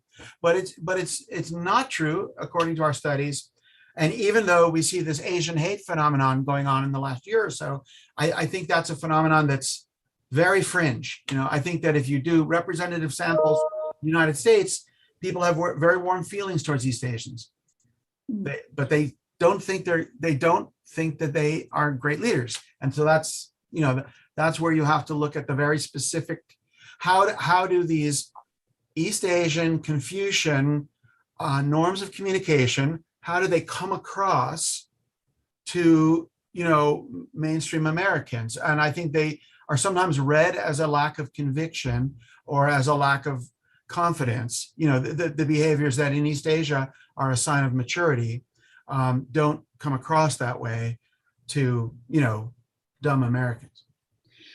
So this is actually a very useful discussion to address a question. This is for Ding Choi. It says, great presentation. Many thanks for your compassion on this serious issue and the years of efforts to advocate for Asian American faculty in medical school. More practical suggestions to change this current situation will be helpful. Thanks. So what? Sure. Well, so it's not the pipeline, as I showed the data among 155 US medical schools, 21% are Asian medical students. So we have the pipeline. I think we need to have more role models, like all other groups. Data has shown that if you have role models, whether it's underrepresented minorities as Blacks or Hispanics, it facilitates career development among those groups. So we need more role models. We need more working together among groups. We need more awareness and more advocacy. No different than other areas of inequity. So again, it's not going to be solved overnight, but we have to continue to push the needle among all of our constituents to improve the career development of folks who want to be leaders in academic medicine or in medicine. Right, thank you. Next question again is for Michael. Do you think it's in the best interest of our country and the companies to only adopt one managerial style, i.e. adversarial? In the era of global economy and inclusivity, shouldn't we diverse our talents? While your research is valuable and insightful and your suggestions are well intended, I can't help to draw equivalence to the days when women were asked to be more like men to be promoted.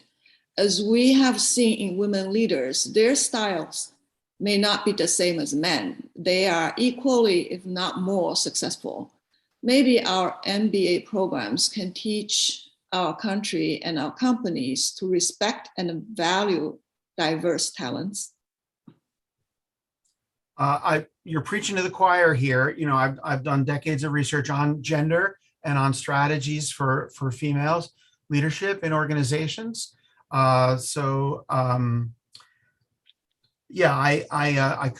completely agree with that. I wouldn't say the data is clear that women are more successful leaders. I would say the data is mixed. There are some settings in which females outperform men and vice versa, but the effect sizes are not terribly large.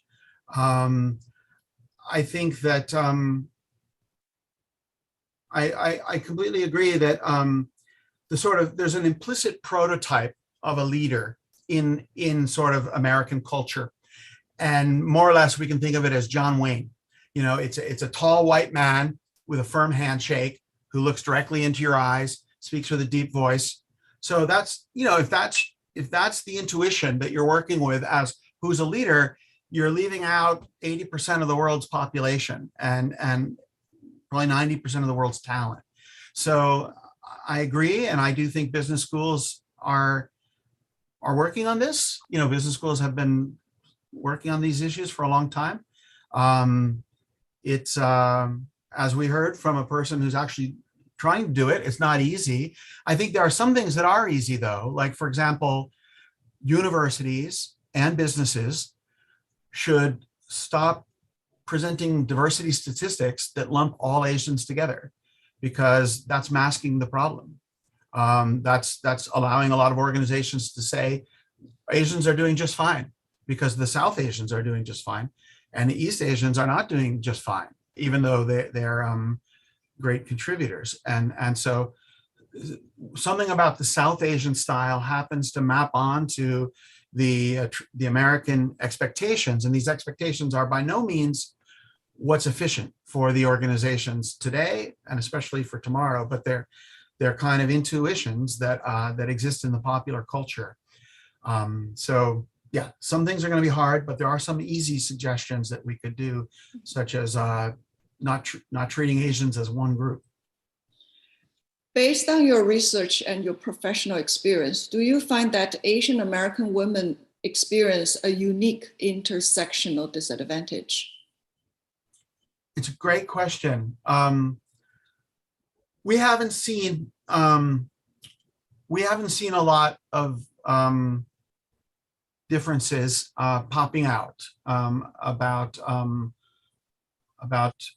unique, sort of interaction effects.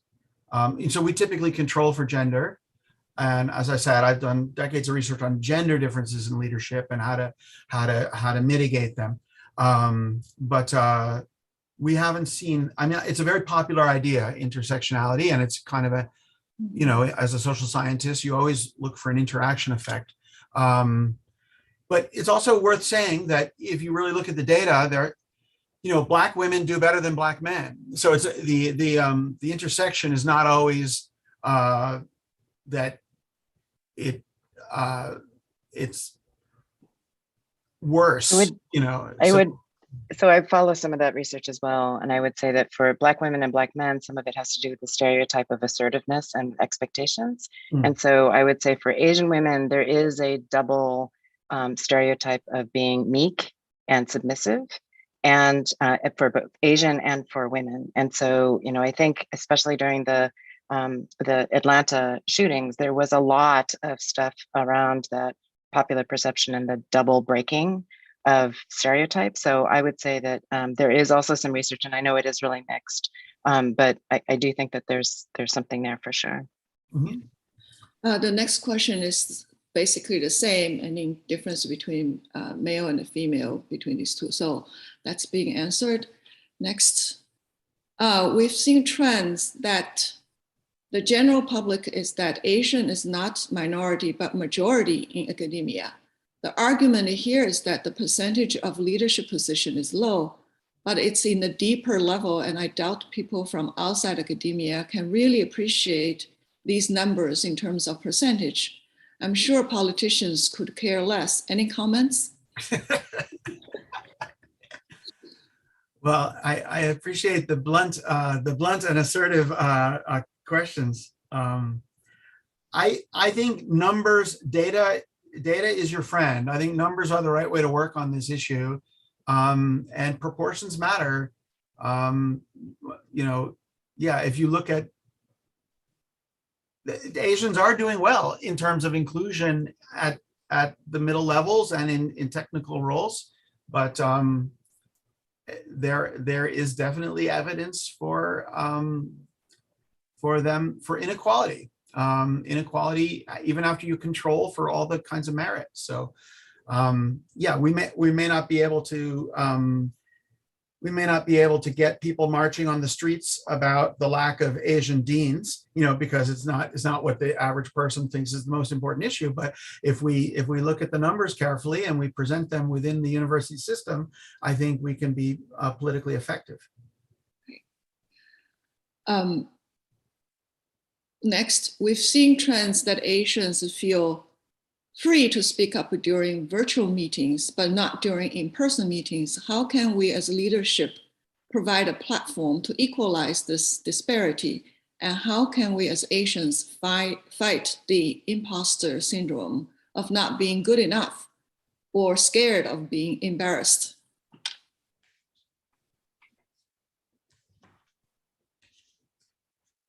I don't think I'm the right person for that. For the Asian leaders. So do you want, is that to me or to other people? To the whole panel. It's not addressed to anybody specifically. I guess I could answer because I have been noticing a number of different trends with Zoom interactions and non-Zoom interactions. And we actually do a lot of work in our college to talk about communication styles and styles of engaging conflict, that some are generalizable in terms of different cultural backgrounds versus your personality or what you might be supporting. And so we have tried to encourage students to, we've actually had some issues going back to in person because we're all in person. And so you don't have the chat box anymore. And so there are things that students were doing that were communicating on channels they felt more comfortable with that they're less comfortable in person. So what we do is just talk about it and just say, there seems to be these patterns. We think this might be happening. We're not sure. We're just wanting to have suggestions or other ways. We also then sometimes call out and say, if you've spoken up already this session, could you please not speak until some of your classmates have a chance? And we coach students in team group settings to that for an indirect communicator, which tends to be generally, again, in a generalization, not every, including not myself, are indirect. So they need more time and they might interact with storytelling as opposed to like bullet point type things, is to coach some of the direct communicators that, again, in terms of generalizations, tend to be the dominant culture, that their way of talking and that directness can actually get in the way of their classmates. And how if their classmates aren't speaking, it's not because they're not engaged or they don't have anything to say, but that they just might not have the room. So we do a lot of coaching for our students, peer-to-peer. Great. Here's a comment for Dr. Shi. Thank you for teaching us about how to take a risk, jumping out of the comfort zone. My question is how to overcome the fear of insecurity.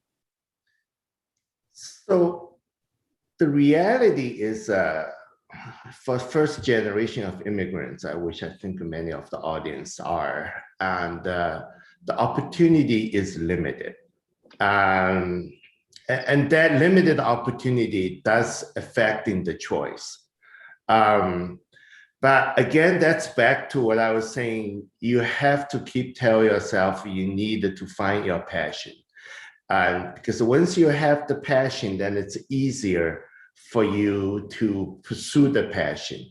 And then all the rest of the things is strategically or technically, you all got a great training. And when I took this president CEO job, I had never been the leader in the organization. And but I do know as long as I'm passionate about it, why this is something I like to do. And I don't have to know what it is. Once you care about the people and you're willing to listen to them, work with them, then somehow the outcome will be okay. And also I was keep telling myself, worst come to worst, you can still go to a community college to teach. And our bottom line is not that bad. And but when you give the opportunity, you're there to pursue is probably something more important. Great answer. Okay, here. Can CUAFA promote Chinese language as one of the elective of foreign languages in high school and middle schools? At present, only French and Spanish are commonly offered. Well, that's a big charge to us, Ed. I think that's something the Asian American Foundation, TAF, is working on to include Chinese curriculum and history in K-12. But I know that the language offering varies from school to school. My son, for all 4 years in high school, took Chinese, but his Chinese is still not good. So, yeah, I think, thanks so much for everyone, to all the panelists. I think it's fantastic. I take it home also is hope the people involved can see the diversity path to leadership, right? Because not everyone's path is the same. But I have to emphasize the prejudice probably the biggest enemy in terms of Asians, in terms of leadership, not only in a university, but personally, just quite honest to say, in my field of bone research. And then one time I had interaction with that time he's president of the society and a collaborator. And he essentially told us, say, your Chinese are very good at science, but you like leadership. And then I was really taken back. I said, excuse me, what are you talking about, right? So I think that's something I want to say, Michael, in terms of Eastern Asian versus Southeastern Asian, could that be really stereotyped because the first people come to US from East Asian to build the railways? So therefore they kind of related to, and then there's the first wave of China exclusion long time ago, because the caricature in the public domains is always like a Chinese restaurant, Choi, and then in the laundromat, right? So would that be could it be part of explanation for the difference in terms of people viewing the East Asian and Southeast Asian? It's a really smart idea, and I'm sure it's part of it. It's part of what's going on. What our data show is that promotions and getting elected to these student positions are proximally mediated by lower levels of assertiveness. Now, maybe the lower levels of assertiveness come from feeling trapped in a stereotype. We don't fully know about that. It is the case that the sort of immigration history of South Asians, the kinds of visas that they came on and the demographics are different. I have some preliminary data from Singapore showing that in Singapore, Indian immigrants compared to Chinese immigrants, which of course is a whole different, the Indian immigrants are rated higher on some of these leadership dimensions. So that's preliminary data. It's not published yet, but it's suggestive that there's something about these cultural styles of communication that land a particular way in international organizations that have a kind of Western bias. It's certainly not the case that being Chinese holds back people from being assertive leaders in China, right? Or in Japan, or in Korea, right? So it's definitely has to do with how things come across, But I have a question for Dean Choi. We did the studies at Columbia because we're looking for the Asian faculty as well as chairs, deans along Columbia. So as I mentioned, we're very proud. Engineering school is kind of overrepresented by the Asians, so doing so great. But I hope the leadership at Columbia is listening now. And then we do have problems in the medical school campus in terms of representation, just as you point out in your paper. But I'm just trying to see whether there's anything practically can do, because I see, at least in Columbia, the differences here. The main campus, the chairs are democratic elected. So everybody has equal chances to be elected as chair. So therefore, I think that probably at least contributed to the department chair at the engineering school, because we're elected by the faculty. But medical school, the chairs forever, right? So therefore, 20 years ago, you may have a different generation that's still the chair. But now you have the population have 20% of the medical student or the resident are Asian, but it's difficult to change the chairs. So what it can do, I understand the medical school chair are very important, powerful. You want to have some stable leadership, right? But how practical can change in structure? So great question. So for the Asian Americans, it's not a pipeline, as I stated. We have almost a quarter of the US medical students are Asian. So it's not a pipeline, but it's the bamboo ceiling that we've been discussing for the last few hours. And there's a lot of variance between institutions, a lot of cultural effects that we've discussed here. We need role models, we need more mentoring, we need more efficacies, we need probably political power among the communities, and much more. So the bamboo ceiling is no different than, I think, the glass ceiling that America has experienced. So we just have to keep on with the pipeline, which is great, but there has been some movements in some regions of the countries in department chairs, to your point. So we just have to make it a bit more equitable across the country. Great discussions. Actually, I just realized there's a long question in the chat box, which I missed. I was looking at Q&A. So this will be our last question. It's for Michael. As a part of your research agenda, are you thinking more broadly and critically about the qualities that make a good leader? Assertive, interactional, and a leadership style privileges certain men. And even when women demonstrate these behaviors, they receive a dominance penalty. Moreover, if we look at some of the country's top chief executives, like Satya Nadella, they are described as listeners first. They're also described as team players who are empathic, thoughtful, steady, and measured rather than bold and brash.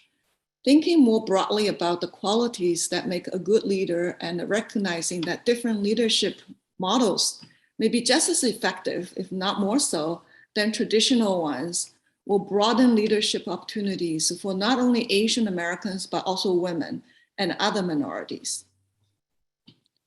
Yes, well, I completely agree. And that's a separate question. Of course, there's the question of who is currently being promoted. And then there's the question of which kind of leaders correlate with bringing out the best in other people, right? And it's a separate research question, also one that I work on. In the literature on the dominance, on the dominance penalty or the backlash effect that women face, I've done a lot of that research. And one of the findings, for example, that was featured a lot in the book Lean In, was a study that showed that women, when they're negotiating on behalf of themselves, negotiate much less assertively because they expect, quite realistically, that they will be socially punished for being pushy. But when women are negotiating on behalf of others, like when they're trying to get resources for their group or one of their subordinates, they do not expect to be sanctioned, and they are just as assertive as men. So that raises a number of solutions, such as that, women should advocate on behalf of each other, and then they don't look self-promoting, or that women should give what's called relational accounts when they are assertive, to say, like, I'm only asking for this raise because my children are going to an expensive school or something of that nature, so that it doesn't seem to be for themselves.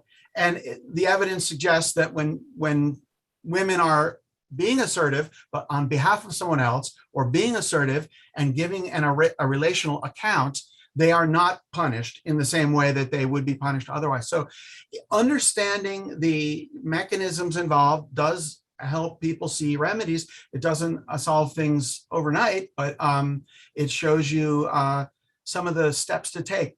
And I would say about South Asians, one strategy for social change is looking for the bright spots.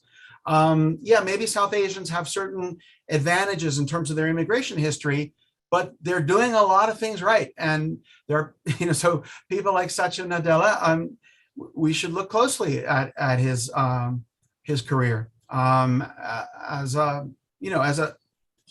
source of solutions. Great observation. I think I can relate to what you just said, Michael. Actually, sorry, there's one more question for Dr. Choi. One of your recommendations is to promote Asian as a minority, but as many public institutions, East Asian is not considered underrepresented minority, URM. Do you think this should change? Well, that's a very important and global question.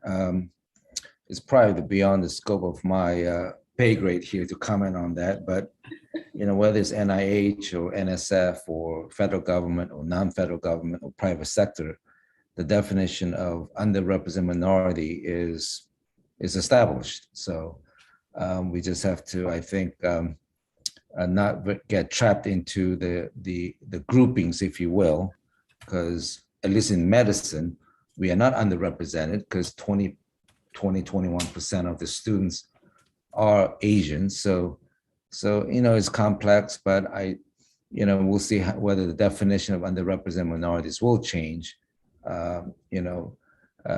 it's a tough order for any change of that kind of definition. But I think beyond definitions, we just have to all try to strive for equity in all groups.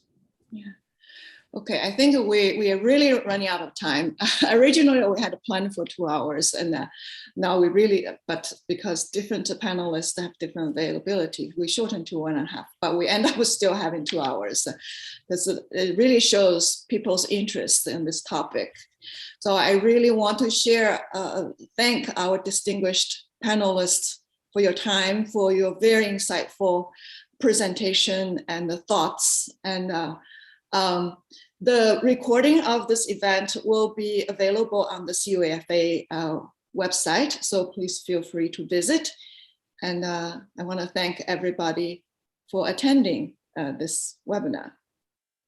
And thanks, everyone, Yiping, have for a great fantastic weekend. job. Thank all you. the panelists. And you are Thank you. all welcome. Come back to visiting us in person. Right. Really nice meeting Okay. you, Dean Chen, and nice meeting you, Michael. Yes. And Great to hear the stories. thanks It's a Yes. real pleasure to coming. be Thank you. here. Yeah. Thank you so much. Bye. Yeah. Have a nice weekend.